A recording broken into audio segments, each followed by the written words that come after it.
Arsenal 1, Brighton 2 in the English Premier League, and it's 2 defeats on the bounce. 7 goals conceded in the last 4 games, 1 win in 4 for Arsenal. They are throwing their top 4 chances away. Advantage to Tottenham Hotspur.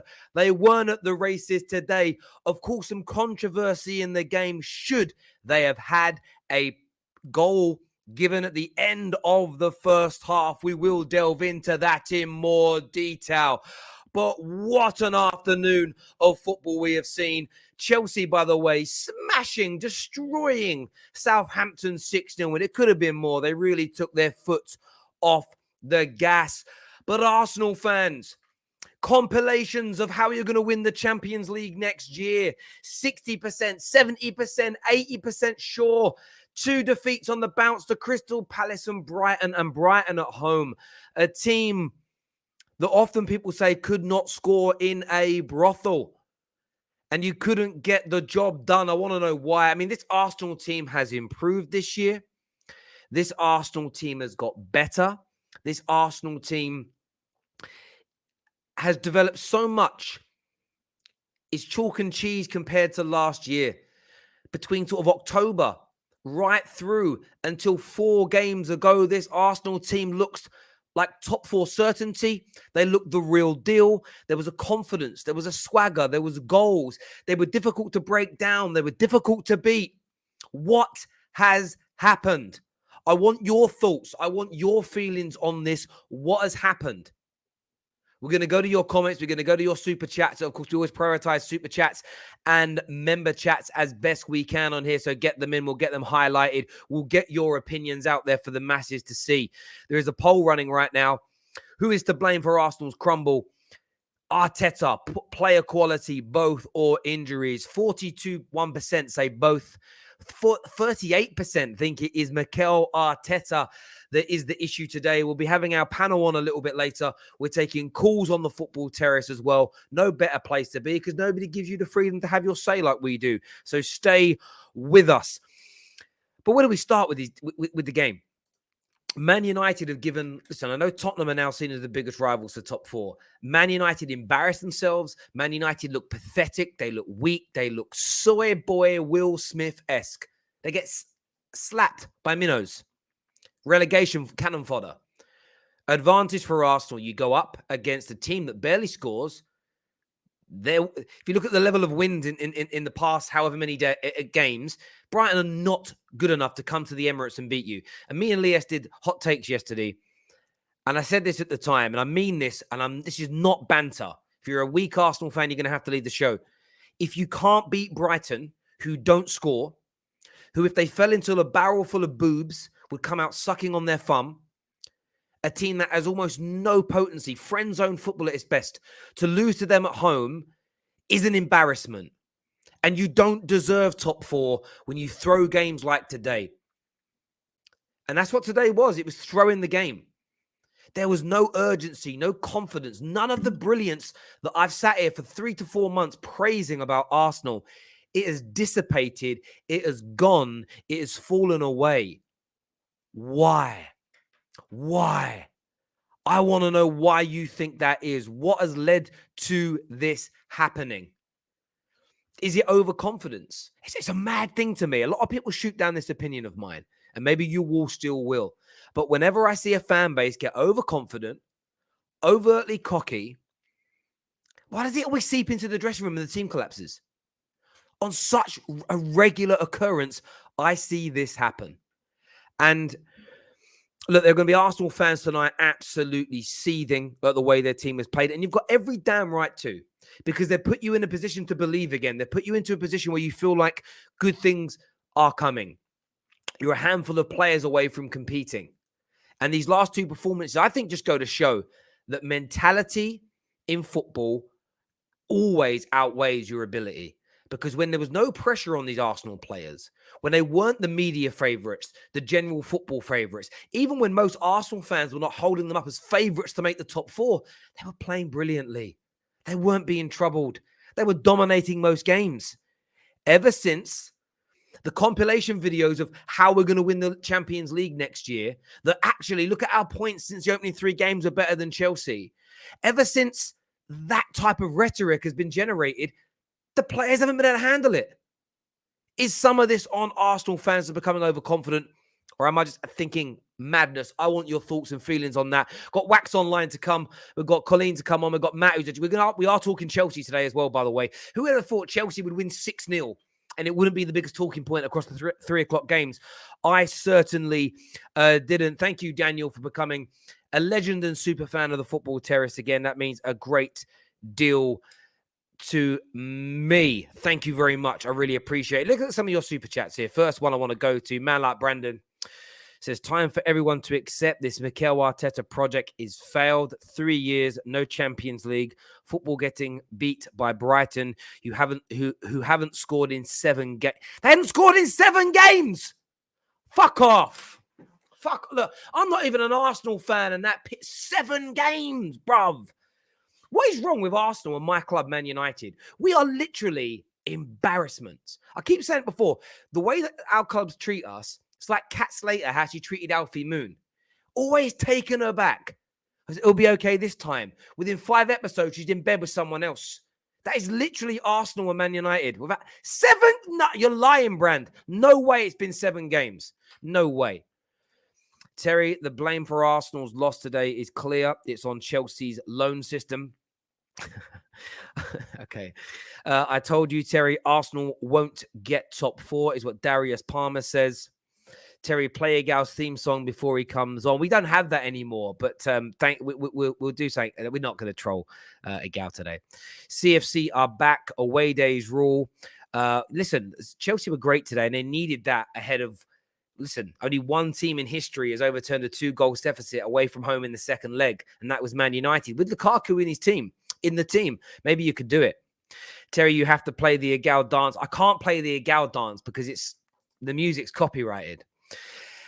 Arsenal had 1 shot on target just before the goal. Wow. Arsenal play the come outside Tottenham fans video. What Igal said.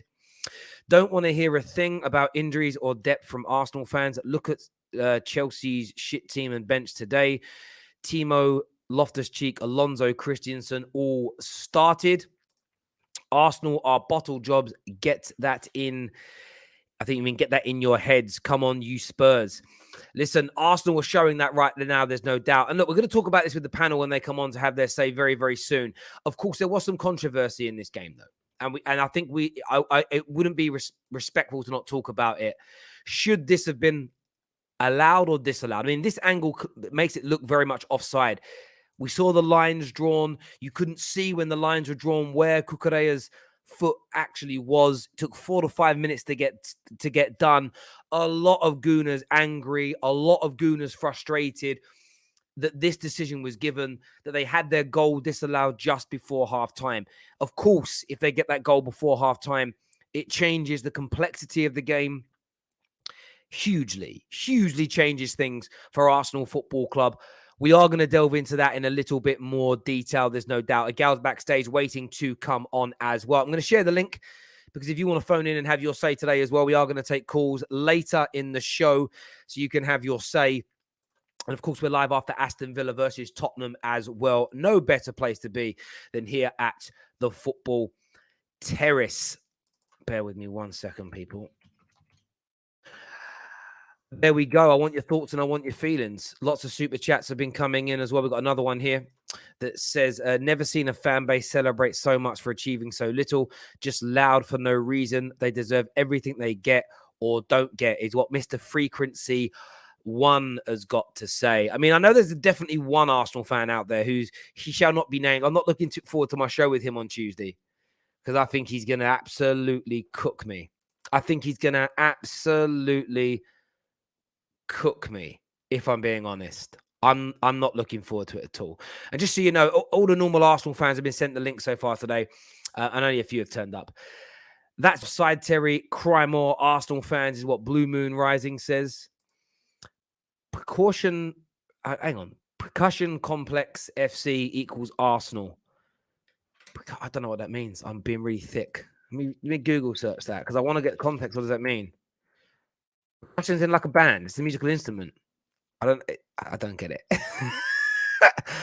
I don't get it. It's just seeing if I want to buy a percussion. I just Google searched that. I don't. Maybe you meant something else. I don't know. Right, we're going to take a call first. First call is going to be from Matt, who is a Chelsea fan. Of course, his team smashed it today. Make sure you're hitting that like button for us, people. Let's go.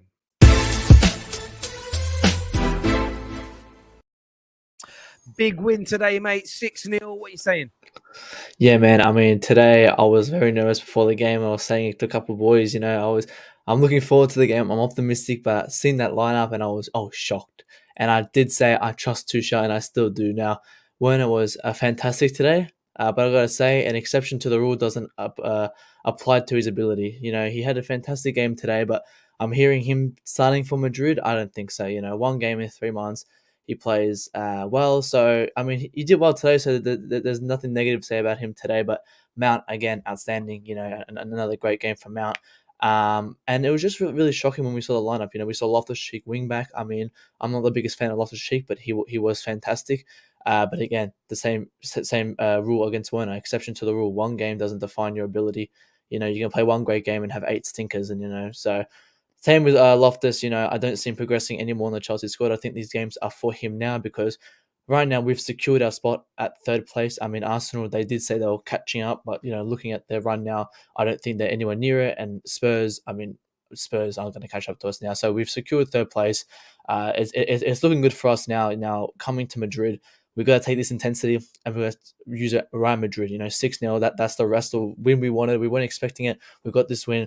This gives us the confidence. And I said this last stream on here tonight. I said this, that there's still a massive chance for us to come back at Bernabeu and take those 3 goals and get the win. And I'm still very, very confident at that. So I'm looking forward to the Bernabeu game. That's the major reason. This game was just kind of a prepare for that, a refresh just to get our confidence up. Our confidence is up. We're at the peak now. We're going to go into Bernabeu and we're going to smash it.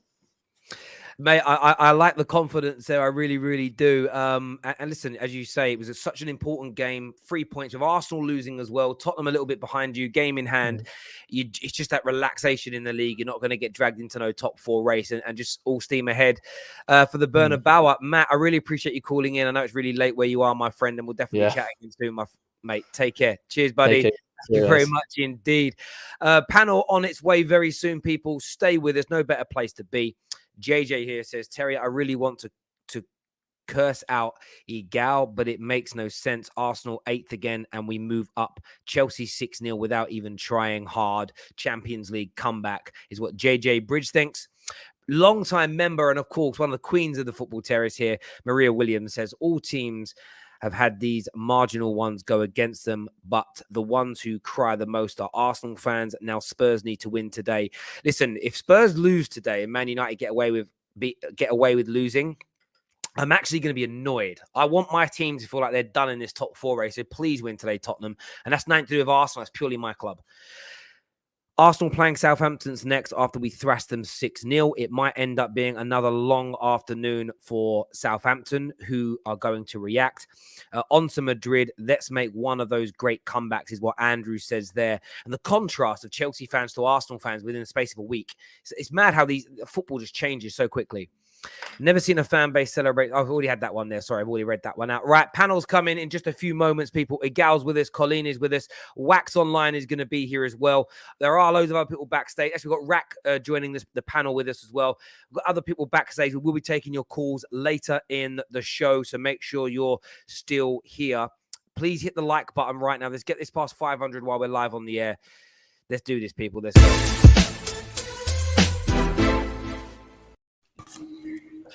Welcome back, everyone. Hope you're all good. Of course, terrible day for Arsenal today, losing at home to Brighton 2-1. I want to go to you first, Igal. Give me your thoughts, mate. I don't even know what to say, Terry.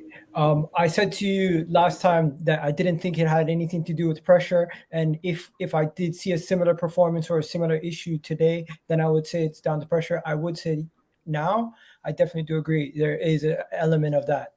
definitely an element of pressure coming into it, definitely an element of the moment being very big for these players. And from the jump, I thought the lineup was okay. I thought Granit Xhaka and that left side would have enough support with Gabriel and Smith Rowe, but quickly we realized that Emil Smith Rowe and Gabriel Martinelli and Odegaard were not really helping out as much defensively. And second half, we had to then change it to Gabriel Martinelli coming on. I felt like the opening goal was a big mistake from numerous players, and I felt like the last game, I couldn't really put it all on Arteta, but this game you could definitely put it on Arteta and say he was majorly at fault for some of the tactical decisions that led to the goals that were conceded. And I'm just very much upset. I feel like this is deja vu from 2017-18. Losing to Palace and losing to Brighton reminds me of the end of Emery's era, where we lost top 4 and we ended up finishing 5th. And I'm very much worried because I was saying we have room for error. Now we have no room for error. We basically have to win all our games going forward. And we no longer, games in hand doesn't mean anything. We're equal on points. Tottenham win today. We're 3 points behind them with them in games in hand. And at that point, I really do believe it's advantage Tottenham at this point. I hear that completely. What has led to this, though? I mean, that's the question for me today, because you were looking so confident, and I'm talking the team on the pitch. You were looking confident. You were dominating games, especially teams outside the top 6. You've had no problems for months, really, with those sides. What's gone wrong in this last few games? Because a lot of people called it out when you beat Villa. They said, oh, you weren't very good, though. And it was kind of dismissed, and it's carried over into these next 2 games. You've lost them, and you've lost them quite convincingly as well. 5 goals conceded in those 2 games. What do you think's gone wrong? Is it a lack of quality? Is it the manager and the players not being able to handle the expectation? Like, what do you really pinpoint as the issue in these last couple of games? I'm just gonna say this. I feel like it's a lot of pressure, and the young team that has never been in this situation before, we are starting to look like we are succumbing to the pressure.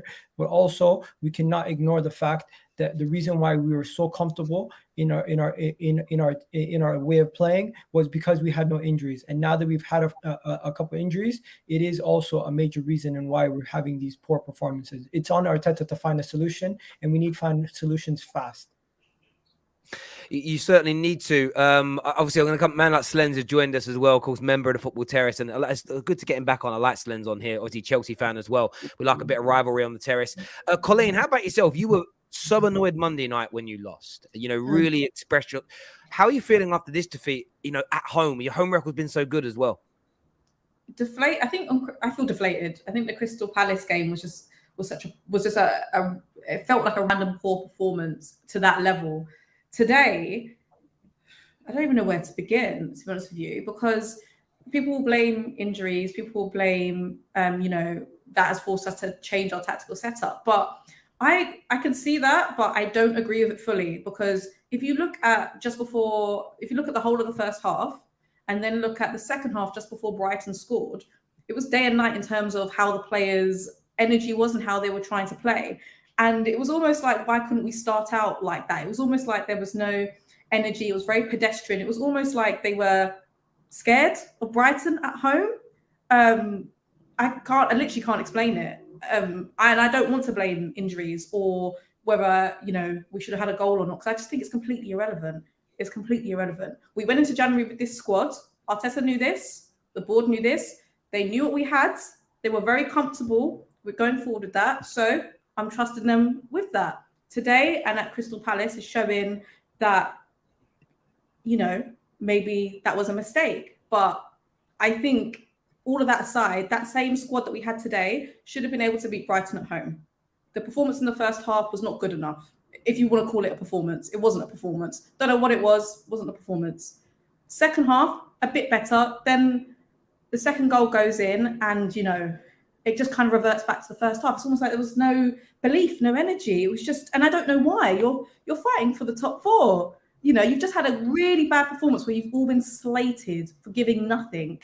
You're at home, the crowd's behind you. At the back of Crystal Palace, the away fans were cheering for Arsenal and Mikel Arteta. If that's not giving you confidence to go into this game to at least try and put in a decent performance, the minimum energy, then I don't know what will. And then, in the 85th minute or just before the 90th minute, we score a goal, and then all of a sudden we want to try? Okay. All right. Okay. No, I hear you. And Wax, how about yourself, mate? I know you're someone who, I mean, I've seen you get a lot of shit online in the past, you know, when you've not quite been as happy with how things are progressing under Arteta as other Arsenal fans. What's your take after these today and these sort of 3 defeats before?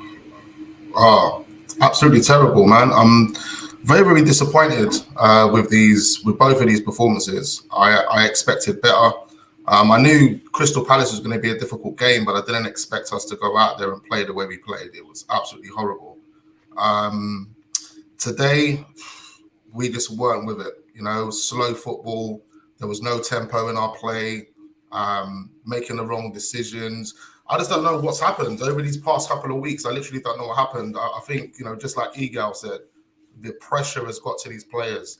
You know, they've found themselves in a position where they can, you know, qualify for Champions League football, and they've just allowed it to affect their attitude and affect their mentality, bro.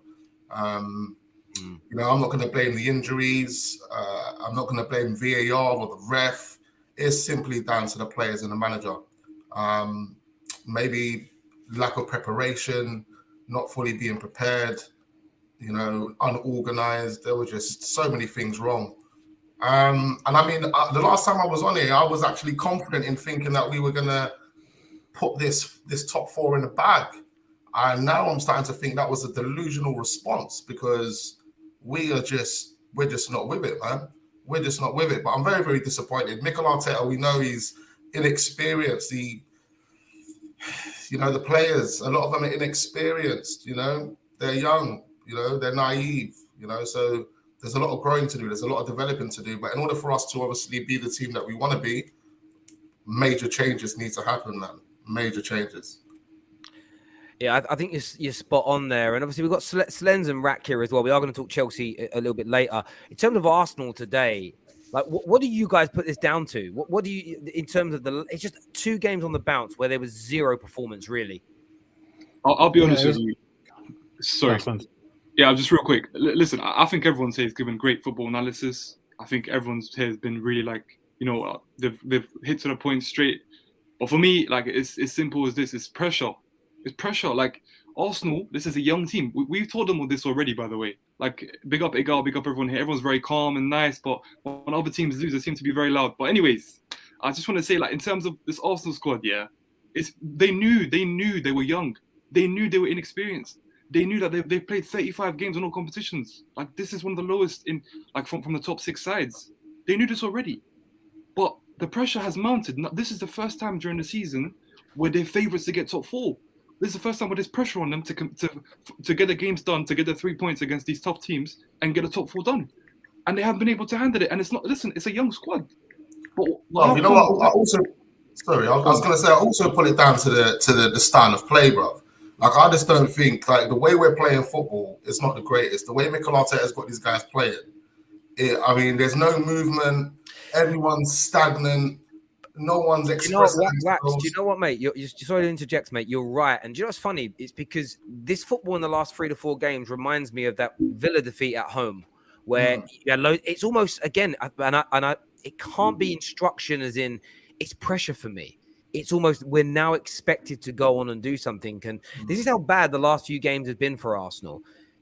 I remember a gal coming on. It's not a dig at you. This is just to say how bad it's been. You came on here and spoke about how your defense has improved this season. You conceded 39 goals in the league last year. You've now, at this point, with 8 games to go, conceded 36. Wow. Like, you're at a point now where you're probably going to concede more. You've had more clean sheets, yes, but you've conceded more goals. And for me, when you concede those goals is when you're against the elite teams, generally speaking. You've conceded quite a few. And it's when you've been under pressure to win. And that, for me, is that is where you know the difference between the elite teams and the also run. Go on, mate. I was going to say, listen, and the injuries thing is reality. Like, injuries have changed the way they play. They do affect your whole outlet in terms of Arteta. He has a very structured setup, and Partey not being there is a big factor. Tierney not being there is a big factor. But guess what? Arsenal fans, when Chelsea fans told you this, when Liverpool fans told you this, you don't want to listen. We told you this is how it works. When you get injuries as a big club, things change, especially to integral players. He's been very, very good. Honestly, the last month, probably say top 3 like midfielders on form in the league. He's been very progressive. He covers space really well. defensively incredible. But as soon as he dropped off and he had an injury, your whole team got affected, and that's the reality. Like injuries affect teams at the top level. You play more games, you have more pressure on you, more players get injured. That's how it works. And it's experience as well. Like Partey is obviously one of your more experienced players. Like he's 29, 30, right? I mean, kind of Klopp said it. Confidence, especially when it's a young team, because I think it's been well documented. Arsenal got one of the youngest squads in the Premier League. Confidence is like a little flower. It's very easy to let it, to get stamped out. And when he's out of there, then obviously it's just tough, man. Because I want to ask I want to ask a question really to the Gooners here. You've again, in terms of progression, and this is the thing with progression, the trajectory can be doing this and then it ain't. That's football for you, right? You lost 13 games last year and conceded 39 goals. If you finish this season with more defeats, the same defeats as that and more, conceding more goals, you scored 45 goals so far this season, where last year you scored 55. If you're in a position where you barely scored more goals, you've conceded more, you've lost the same amount, and you're not back in the Champions League, will it be a sensible conversation then to say we have to look beyond Mikel Arteta? You want to go first? Wax. Yeah, you know what? To be quite fair, 110%. I've been contemplating Mikel Arteta for quite some time. To be quite fair, and I'm even if we qualify for the Champions League, I'm doubting his ability to be able to prepare the players for all those competitions. We've seen him fold in the Europa League with FA Cup. All right, he won the FA Cup in his first season. It wasn't his own team. It was Unai Emery's team that he was still managing. Now he's finally got his own players. What's going on? And I question whether he can actually prepare the players mentally for the Champions League, for the FA Cup, for the Carabao Cup, and for the league going into next season. So I've even said in the past, even if we get Champions League, I would still fire the guy and bring in a Champions League manager. Someone that has been in the Champions League, that has proven to do well with the Champions League, and that's able to prepare a team for Champions League football. Another thing we have to question is, being an inexperienced manager, he's going to find it difficult, like he did last year as well, to attract the best of the players to come and join his club. Nobody knows who Mikel Arteta is, bro. That's with all due respect. Yeah, nobody knows who he is. So when you're sitting down at the table, now you've got Ten Hag at Man United, you've got Pep at at Man City, you've got all these managers around you. It's like, who's Mikel Arteta? And this is probably one of the reasons why it's not just that though. If you're a good player and you're being advised correctly, it's not just about the name. You got to look. If you're a sensible player, you need to look a little bit deeper than the name itself. Right? Other things that you'll be looking at the style of play. Now, if I'm a striker, Darwin Núñez, for example, I'm gonna look at how Mikel Arteta is getting the best out of his strikers. Now, since Mikel Arteta has been the manager for his first full season, Aubameyang disappeared, Lacazette's disappeared. That's based on the style. That's based on how Mikel Arteta is deploying his team and how he's getting them to play. What you really want to know is how Mikel Arteta is going to integrate you into the Arsenal team. Exactly. But that's not necessarily. But because you could argue, if you're talking about Darwin, he's got different attributes than Aubameyang. It's quite easy for him to say. Aubameyang doesn't I've just been sent a message by Lee Gunner. I just need to play this for a second. If the title of your phone-in show afterwards or your show afterwards isn't Lee Gunner was right all along, I'm not talking to you ever again. Listen, do you know what I'm going to say about? I want to go to Gal first. What's your take on Mikel Arteta? Like, if you end up with you might be 7th in the league or 6th, but if you get as many defeats, concede as many goals, more goals even, there is an actual improvement by the end of the season. What's your view, mate? Call me crazy. I'm not giving up on this team yet because Tottenham are gonna drop points. Tottenham are still gonna make mistakes. Also, it's on Mikel Arteta to set us up properly tactically going forward. And I felt like today he did not do that, in the sense that you should have maybe trusted Nuno Tavares, even though I was on Nuno Tavares last game. You should have maybe trusted Nuno Tavares, had a natural left back in the team, not taking Granit Xhaka out of the midfield, who's been one of our more consistent midfielders, and leaving Lokonga by himself. And I feel like tactically, if you can set us up properly for the next coming games against Southampton, against Chelsea, against Manchester United, we still have a chance in this. And let's not be talking about the guy as if he's already bottled it and it's done. It's not done. I'm going to interject. I wanted to let you finish because I know sometimes we don't always do that for you on here. That wasn't my question. My question was, if you finish the season with, say, the same amount or more defeats, conceding more goals, not scoring more than last season, we all know that the league is the barometer for whether you've improved or not. Sometimes you can be 1 or 2 places better off in the league as an example. But if there's no overall improvement, you don't make the top 4. You win less, you win the same as last year, you lose the same as last year, no real progression. Will you still back Arteta? I think it will come down to, for me, it doesn't only come down to league position, it comes down to performances. So if his league position is outside of the Champions League and he's finishing 5th and is close, I feel like that is what I most likely expected at the beginning of the season. So I'm going to be changing my tune if I say, you know what, I want him out because of that league position. One second, if he drops out of the top 4 race and we capitulate it way sooner and it's down to him, and come the end of the season, we can see that the players and the personnel in the club no longer believe in him, then we can have this conversation. Because I feel like as long as he has the backing of the players and he currently has the backing of the people behind the scenes, it makes no sense to be saying, you know what, after 2 bad games, this is it. No, go on, Slens. I'm just going to say, if he has, by the way, in terms of your point, if he has the backing of the club, yeah, and he has the backing of the players and still doesn't make top 4, that's even worse. That's more incriminating on him as a manager, yeah? Secondly, the whole expectations in the beginning of the season. Sorry, like, we need to learn to accept that expectations change during the season. I'll give you an example of Leicester City. When the last 2 years, when they didn't make top 4, we all laughed at them. We all said Brendan Rodgers is a bottler because expectations change. At some point in time, you were favourites over Spurs. And if you don't get top 4, then for me, it's a failure of a season, I'll be honest with you, because expectations change. And Arteta has to be held accountable for that. Yeah. And it's about results. It's not one second, I just want to agree with Slens. Slens, based on the situation that we're in, and we were favorites for top 4, yes, it is a drop-off, and yes, it is. We bottled it, and it is a failure if we don't get top 4 from this position that we were in earlier. But right now, we're neck to neck, and if this young team finishes 5th, I feel like cutting off Arteta for finishing 5th and cutting off Arteta for finishing outside of the Europa League spots is 2 different conversations. That's all I'm saying. I still think you're missing the point. I get you say looking 5th and being close to top 4 makes all the difference, but you're not applying the context to it. I'll give you an example. How bad are Man United? Man United are what, 7th? No, that's not the question. How bad are Man United? Stop being political and answer the fucking question. How bad are Man United? You know it yourself. They're terrible. So we're terrible, and you're 3 points better than us. Because you guys have more quality.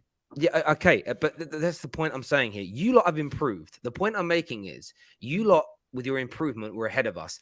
You should then be moving away from us this season, and you're not.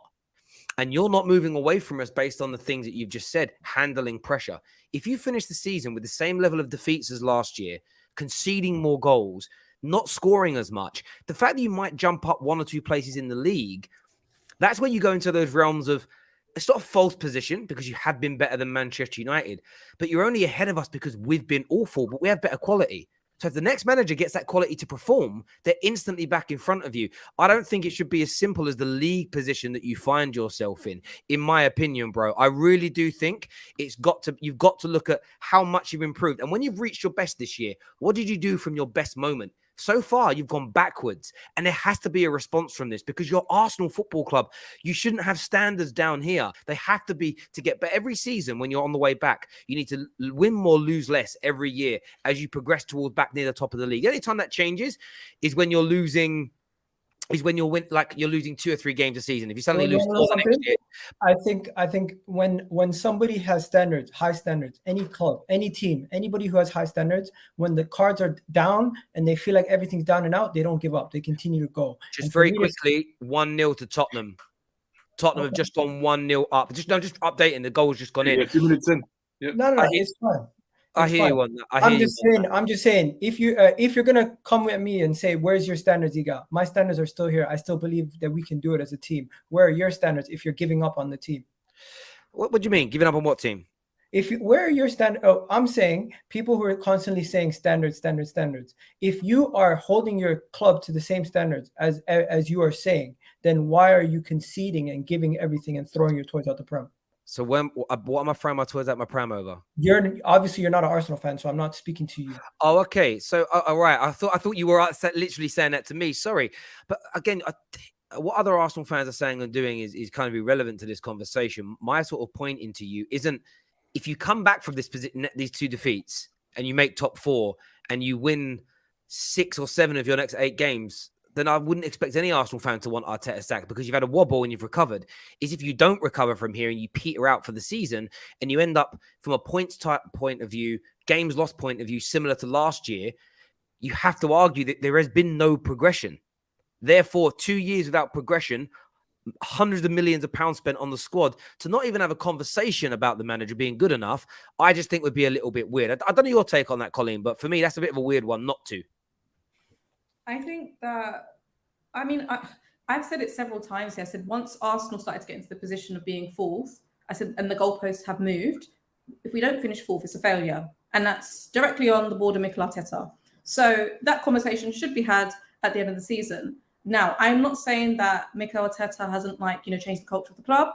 We are playing better than how we were a couple of years ago at the end of Unai Emery's era. But, who gives a shit? Really, who gives a shit? If we're not getting into the top 4 and actually progressing, then I don't care. And I feel like I'm being really harsh, but this whole young squad thing as well that Mikel Arteta has built, I'm actually not really, I'm not buying the excuses for it, to be honest with you. They chose to go this route, okay? So, I appreciate at the beginning of the season, you might not have thought that we could have got top 4, but you couldn't have thought seriously that that there was never going to be pressure to get it, for example, if we were in the semi-finals of an FA Cup, for example, or thought that we could potentially have some pressure to get to 5th. Are you telling me that because this squad is so young and can't handle pressure, it's not a buy, but you're telling me that this is, it's a little bit acceptable. Oh, they're young, they will get better, What? I know the squad is young, but I think it's a bit of a cop-out. And I know that their confidence can go up and down because they are young, but they should have thought about that. Did they think this season was a pass? Seriously? No. Are you saving your judgment on Arteta until the end of the season? Well, I can't make a judgment on him now because right now we're still in a top 4 race. I'm not happy in terms of, he's obviously calling the shots in terms of the January transfer window, in terms of who we bring in and who we don't. I find it ridiculous that we didn't bring at least a striker and a midfielder in, even if it was for a 6-month loan, just in case the most probable thing was going to happen, which did happen in terms of how our squad is, because it just gives everyone an excuse, gives them an excuse, gives the fans an excuse, and I'm sick of it. I'm sick of all these stupid fucking excuses. I'm sick of Lacazette. I don't know about you guys. I'm sick of him, but that's their fault. Now, do you know what I love about you, bro? I love how Colleen's speaking facts about something and you just deflect straight to Lacazette. You take it away from the excuse thing. I have so much respect for you. It makes me snap sometimes. You boil my blood, but that's actually why I love you. Most people can't rattle me and you do it quite easily, to be fair. Of course, we also know today Chelsea, big win. Massive win. And I know they're not the feature on the show today, but Slens, that must just be a nice kind of release of pressure for from the past week or so. Yeah, I mean it's all right. It's all right, but I've always maintained that this season, honestly, the Premier League, we've underperformed. That's the reality, and obviously this win is nice. It's a good recovery from the Real Madrid game. But if you ask me right now, I'd swap 5 of those goals for 2 of them at Bernabeu. That's how I see it, to be honest. So I just want this performance to be replicated in the Bernabeu. I still think there's obviously there's a chance. Of course, there's a chance for us to beat Madrid at the Bernabeu. I don't think they're the great team that they were set out to be. But in terms of today's game, we were just direct, we were quick. Mason Mount had a good game. I think when Mason Mount has a good game, it's not a coincidence that the whole team improves around him. Timo Werner, I've got to give him credit as well, even though he missed 3 big chances. I think he was direct again. He exploited that space. He plays well against Southampton because they offered him that space. And our forwards just had a clinical game, and that's rare for me to say this season. So it's just a good game, good day in general. I hear you. I really do. I've got a lot of super chats I've got to do here. I don't want to miss these. United never bottles alone. There's always Arsenal as well. That has been this in the last 3 to 4 seasons. There's always 2 teams at least fighting out for top 4 that keep one will lose, the other will lose. it's been Chelsea and United did it a couple of years ago. If you remember when Lampard was there, honestly, it's all of our clubs in the last few years. I mean, it's just shocking. Chelsea have also, of course, improved. Arsenal fans come outside laughing my ass off. Egal is what Juan says. His shirt's wrong. It's just win. It's not just do it. Right. Okay. I just hear you there. Nav, cheers. Arsenal underestimated Palace, lost. Underestimated Brighton, lost. Never underestimate any team in this league. Man like Daniel, thanks for the super chat. Oh, yes, let's blame injuries, excuses, FC is what Josh says. Ramsdale at the near post is scary. Igal said Liverpool fans shouldn't complain about injuries last year, but now it's injuries is what big. Do you know what I love about the internet? Remembers everything. It remembers everything, doesn't it? Like it really does. Super chat here says Igal. I think he means like legal, as in like a loss there. You speaking nonsense always about Chelsea when your club is an absolute joke. Who's laughing now?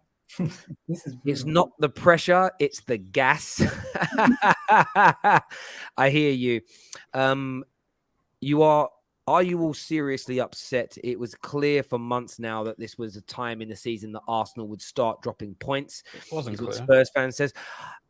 I don't think it was clear. It wasn't that clear, Spurs no. were just going to drop off at this stage, to be absolutely honest with you. Okay, guys, so we played 9-1-1 in defense, Arteta. Every team deals with injuries. Reality is Arsenal concede too many goals and are one of the worst teams at creating chances. 16th in the league. I didn't know that. Is that true? Wow. I think we're one of the converting chances, not creating chances. Even creations, we're creating chances. We're poor, absolutely poor, man. Cross the ball, FC, bro. That's all we try and do, man. That's mad. If they can't handle the pressure now, then how will they survive the Champions League plus the league and more next season if they make it? I think it's a really fair question to pose. We're going to take some calls. Before we do the calls, though, I just wanted to get a quick view here. Gal, I'll come to you first. Should Martinelli's goal earlier on today have stood? At first, I thought it should have stood, but after finding out the rules and stuff, clearly, yeah, you can't see Cucurella, but he is not in the line of sight. So they have to go based off what they can see, and that looks like Martinelli is being offside, and obviously the goalkeeper can't play him onside. So, yeah, you are right. It is actually what they can see and not what they can't see. They can't assume something. And I saw a lot of that on socials. A lot of like, oh, he can't see it, so therefore it isn't offside. I saw a lot of clear and obvious. People are still after 3 years. I'm trying to learn the rules, Terry. I'm one of these people. I learn the rules before I watch the game. No, I mean, messing. Like, these things are complicated. Like, we always learn things. But, yeah, you have to be able to see it to give it. If you can't see it, then you go with what you can see.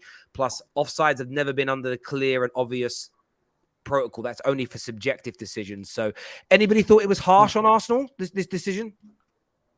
No, I mean, look, the other thing people don't understand, Terry, and you've mentioned loads of times, is perspective and parallax. Like, you know, you saw like what's his name, Piers Morgan, starting to draw lines, replying to Gary Lineker's tweets. I'm like, you can't do stuff like that. That doesn't make sense. Just because you draw a line, doesn't make it reality. And all you can do is take the technology as it is. It's the same for everybody. And in that instance, the technology dictated that the goal was offside, and it's unfortunate, but it is what it is. Like, no, there is no, and this goes for all football fans. There is no favoritism. There is no agenda against Liverpool or Arsenal or Man City or Man United. That's just how it is. And the referees, unfortunately, they try to do their best job, and they get it wrong sometimes, and that's the way it is.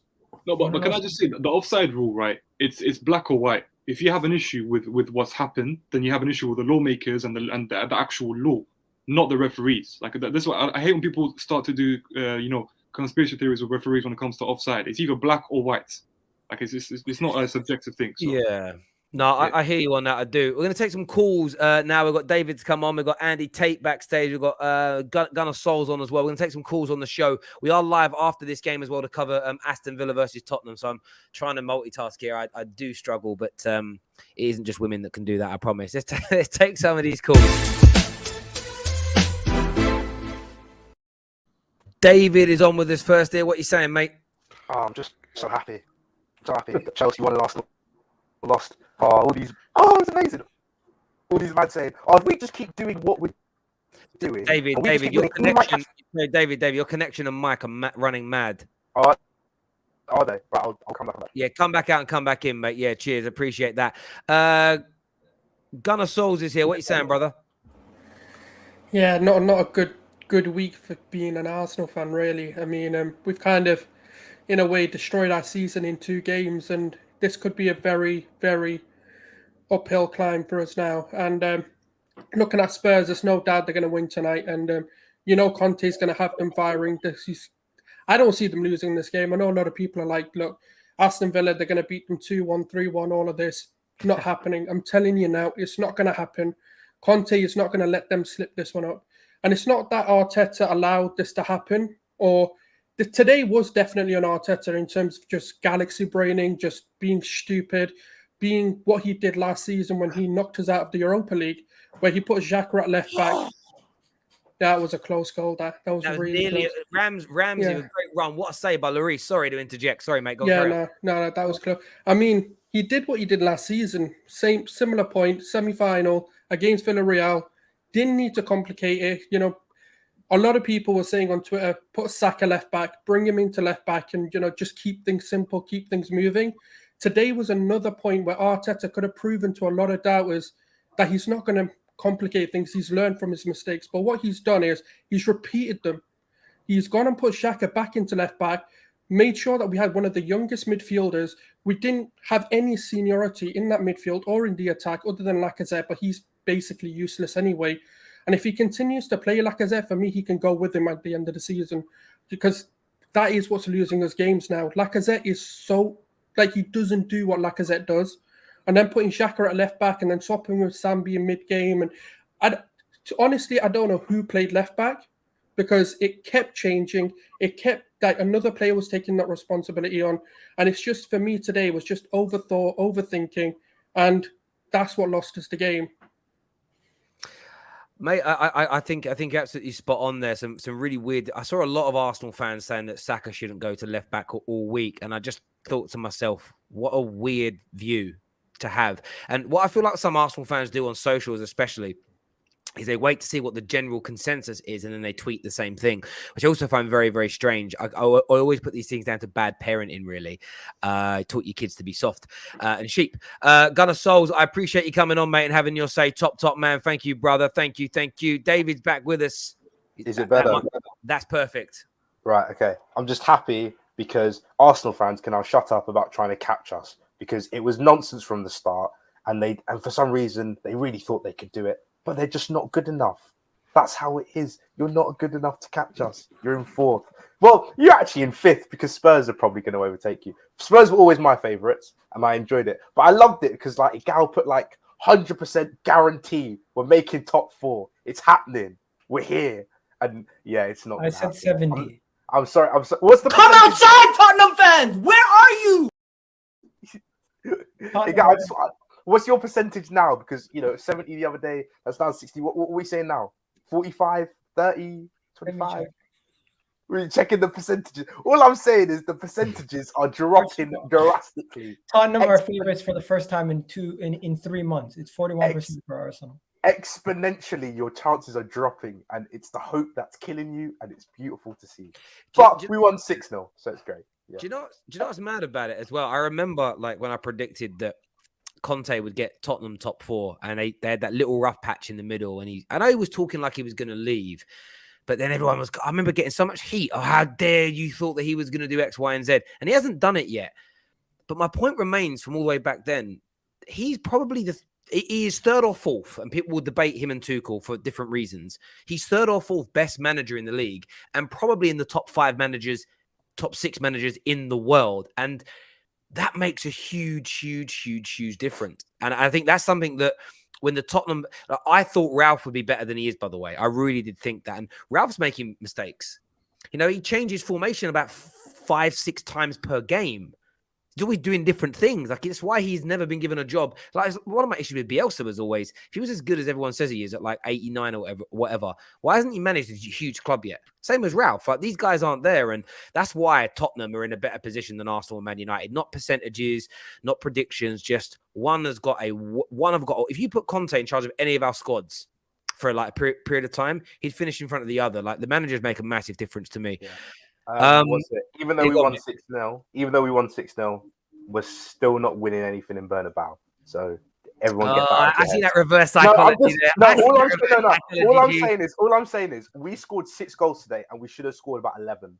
Like legit. Even the 6 goals we scored, I think 4 or 5 of them were like rebounds off the keeper or off the post. Like, we actually are really bad at finishing. Oh, so but there's no off way. your chest out, bro. Come on, we'll be fine, man. No. What do you mean? I'm 3-1 down. See, David's in the studio with me on Tuesday for that game. That's why. Because he's like, I'm going to get cooked if I say it here. Terry's going to clip me up. I will. That's what we do. It's all fun. I know some people got offended being clipped up recently, but I'm not apologizing. You don't want your opinions to be used on the internet. Don't put your opinions on the internet. It's pretty simple. Andy Tate is here with us. What are you saying, legend Andy Tate? Hiya, pal. Afternoon, everybody. I just want to say, Arsenal, thank you for giving me comfort today, but it's still in your hands. You still got to play Tottenham and Chelsea and West Ham. So hold on to them shreds of comfort. It's still in your hands. Don't worry about it. Just keep believing. Look at our predicament. We are in free fall. And I have to say, I welcome the darkness. But that little shred of comfort Arsenal give me today, I'm happy. But Arsenal fans, it's still in your own hands. Believe it. I'll tell you this. It was in our hands if we would have won. But the fact that Tottenham are now overtaking us, I have always said throughout the whole season that points on the board are more important than games in hand. So at this moment in time, Tottenham have the advantage. We need to overcome it. You just got to keep believing. Keep believing. Keep going till the very last game. Because we're coming down to you. Basically, we've checked out mentally for the season. They're on their holidays, and then they don't care about us. A lot of United fans went there today, paid good money, got up at the crack of dawn, went there, no effort, no desire, and I think it was only Jadon Sancho who went over and applauded to him, because them players just mentally checked out and ran off the pitch as fast as they could. Yeah, it's going to be an interesting run-in now. I mean, the thing is, these 2 games were not the bankers, but they were like Palace, Brighton, you win, because there is Chelsea away. There's Man United, which some of those top 6 games equal themselves out, away to Tottenham, away to West Ham. Like, you look, and that's what I'm saying about your overall season. Those could theoretically be losses. You could win them, you could lose them. Like, Arsenal season can go either which way from this point, and it's mad because 3 or 4 games ago, I was looking at Arsenal with a lot of confidence, thinking, yeah, you've turned that corner now. Arsenal fans have convinced me. The performances have convinced me. It's going to be an interesting one to see kind of how it transpires and moves forward. Move forward from there, really. It was Ikael, in your channel yesterday on EGTV, you had that little spreadsheet thing with the games and your predictions. You had Palace down as a potential victory, you had today down as a potential victory, and then maybe if you lose against Chelsea and you lose against Spurs away, maybe it's not so important. But now, obviously, if you've lost those 2 games, that means you've got to beat Chelsea. Probably you've got to beat Spurs, and those aren't difficult games. Rivalry, North London derbies and all that kind of stuff. They're unpredictable, so it makes it tougher. At this moment, Arsenal's... Go on, carry on. No. Well, Arsenal's got a great history in London derbies, and I think, like I say, the players will rise. You're missing injuries, you're missing key players, but I think with a certain section of the fans, I think you'll rise to the occasion. It's a North London derby. You are the kings of North London. Hold on to that and use it, and the players should do it as well. I hear you, bro. Listen, Arsenal have now got to go and do something that they've not been very good at under Arteta. It's the record against the other top 6 people. They need to be good in those games and to kind of push it forward. It's going to be intriguing to see how it kind of plays out. It really is. Young Tommy's here. What are you saying, young Tommy? Get rid of this manager, because I told these Arteta inners he ain't taking us forward. You people, you Arteta, and you lot can shut up now, please. This manager has to go. And West Ham away, loss. Chelsea away, loss. Southampton away, draw. Man United at home, probably be a draw because they're not good either. And you know what? I'm done with this manager, bro. Get me Simeone, get me Allegri, get me Enrique. These are elite managers. Wake up. You think Conte is going to lose top 4 to a rookie? Nah, bro. This ain't on it. Get rid of him now. I don't care. We're going to finish. You want Simone, then God help you. Telling you, God help you. I don't care. He's a winner. This guy Simone, defensive football who won't even attack. I don't care. I want an elite man. But for me, I want Luis Enrique in there. I want Luis Enrique. Get rid of this rookie. Why are you playing Xhaka left back? Are you mad? Xhaka is a midfielder, not a left back. Tavares has made mistakes, but play him. I love Sambi, but Sambi looks like he's lacking in confidence. I like him, but I think we should give him more game time. But Xhaka left back, is this manager mad? He's out of his depth. He's clueless. I never wanted him in the first place. And you know what? Yeah, Southampton away. Even though Chelsea slapped them 6-0, I think it'll be a draw. I think it'll be a draw or a loss. You know, I don't even think we'll beat them anyway. And to be honest, yeah, he's got to go, brother. I don't even know why he's Arteta in his like this guy. This guy used to put out coins for Pep Guardiola. He's a novice manager. He will never be a top manager. End of. Get me Luis Enrique now and stop wasting my time. I've had enough. He's got to go now. Arteta out. That's cold. That's cold. That's brutal. That is brutal. Listen, it's good to see a little bit of passion. It's good to see some passion from a Gooner on here. Like, Gal sitting there like Matt Hancock. Just, I'm going to say nothing. Nothing's wrong. It's all okay. It's that meme of like the guy sitting in the room that's on fire. I love you, Gal. I love you. Young Tommy, thank you very much for coming on, mate, and having your say. I appreciate that. Cheers, bro. Thank you very much indeed. Listen, Mo's with us now. What are you saying, Mo? Yeah, I'm just saying, man. I want as United perspective, I want the season to be over. That's the worst Man United team I've seen in a long time. Bunch of average, mediocre players. Wan-Bissaka, is he a footballer? He's useless. Maguire, useless. They're all useless. Pogba needs to go. I'm Paul Pogba's biggest fan, but he needs to go. We need a new captain. And I said to you, Terry, on the other show that these players can't play Ten Hag football, half of them. No way. You need a whole new rebuild. Absolutely bottle jobs.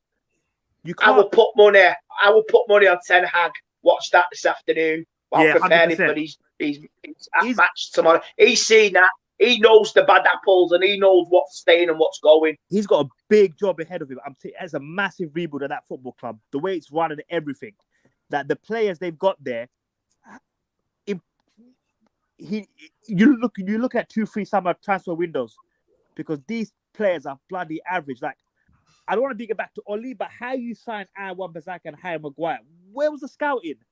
Like, where's the scouting? If you listen to what Ralph Rangnick said in an interview this week, he said when he arrived at Man United, he asked for, I can't remember the name of the player, plays in Germany, French lad. Bayern Munich. Name begins with N. Oh, Amadou Haidara. No. Is it Haidara? Somebody else. I can't remember the name now. But he essentially asked them for their reports on that particular player, and United weren't scouting him. And Ten Hag's words were, he's the best up-and-coming player in Germany. He's about to break into the France squad. Is it Musiala? I can't remember his name. I'll find the name in a minute. I'll find the name in a minute. He basically said that he's about to break into these teams, and Manchester United Football Club have no record of watching him. They're not even looking at him. Like that shows you where the scouting is going on. Without this lad here. Oh, Cuckoo. Yeah. There we go. Cool. I just remember. So, and that tells you where Man United scouting is as an example, no doubt. Man United want to be a big football club. Terry, if Man United want to be a big football club, go and see how City and Liverpool run their football club. Those. I agree. Absolutely. I agree. That's the business models of them and the philosophy it's running through both clubs. As much as I hate seeing it, that's the way to go. Yeah, United are trying to do this. United are trying to do this. Mentality, elite players. That's why they win the big trophies, Terry. I agree. Mo, appreciate you coming on, mate, and having your say. Top man. Thank you, brother. Cheers, mate. Yeah, sorry, you were saying something, Rack. Yeah, United are trying to do this. Like United, these things take time to come through. It takes time to see the fruition of it. Like United have in the last year and a half, they've got an analytics department. Obviously they brought what's his name, Ralph, in to hopefully help with the structuring of their scouting. They've already got. I read somewhere that they've already got like the most number of scouts, but maybe sometimes it's having the most quantity of scouts isn't necessarily the best thing. It's having the quality and having a clear direction. I think United are moving in the right direction, but it will take time for those to show. And even if it does show, then they could also still be moving in the wrong direction, or it may not be 100% right. Like Liverpool's scouting department. Remember, we had players like Markovic come in for a long time. It takes time to get that stuff right. Yeah, it can be done. Look at Barcelona. In 18 months, they've turned it around. They made the right signings. Xavi has brought his own philosophy in. He's set rules. He's set standards. And Barcelona are second and possibly even winning a Europa League. So it can be done in 18 months. I'll have a take the 3-year, 5-year plan.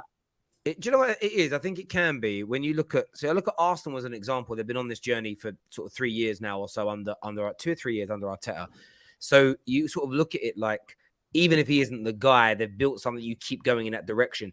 Barca's situation was a little different, where they haven't been in the doldrums as long as Arsenal and Man United. So I think it's quicker to rebuild, if that makes sense. Where our clubs, I know what you're getting at. Yeah, like our clubs, Man United is 9 years of regression. Arsenal, I know they've won FA Cups, but with respect, it's nearly 20 years of being in mediocrity. And I think for a certain period of time, when you were qualifying for top 4 and winning the odd FA Cups, a lot of Arsenal fans, I don't know, like Wenger was keeping your heads above water, but really and truly, the way you were operating, if Wenger wasn't there with the level of manager that he was, you had fallen out of that Champions League much earlier, in my opinion. Now looking back with hindsight anyway.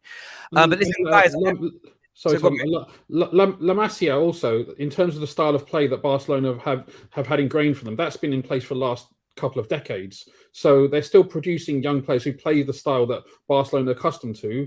It's just now you've got your Gavis coming through and players like that who are... They've taken, obviously Barca's first team hasn't been so strong, so it's taken a while, but now they're coming through and they're playing because they're getting game time. So, it does help.